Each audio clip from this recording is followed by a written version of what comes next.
లో దీపం ప్రధానమైనది అంటారు. మాఘే స్నాన, మాఘమాసంలో స్నానము చాలా ప్రధానమైనది. వైశాఖే దానే, వైశాఖంలో చేసినటువంటి దానము విశేషమైన ఫలితాన్ని ఇస్తుందని. ఇది శ్రావణ మాసము. ఈ శ్రావణ మాసే శ్రవణ మాత్రేన మోక్షప్రద.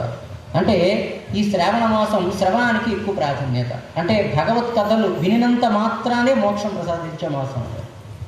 అత్యంత పవిత్రమైన ఉత్కృష్టమైనటువంటి శ్రావణ మాసాన్ని మనం పురస్కరించుకొని అమ్మవారి తత్వాన్ని కాస్త మనం శ్రవణం చేసి తరిద్దాము అని ఆశిస్తూ, అమ్మ అనుగ్రహం, అమ్మ తత్వం అర్థం అవడం చాలా కష్టం, కానీ అమ్మ అనుగ్రహం మాత్రం చాలా సులభము అంటారు ఆదిశంకరాచార్యుల వారు.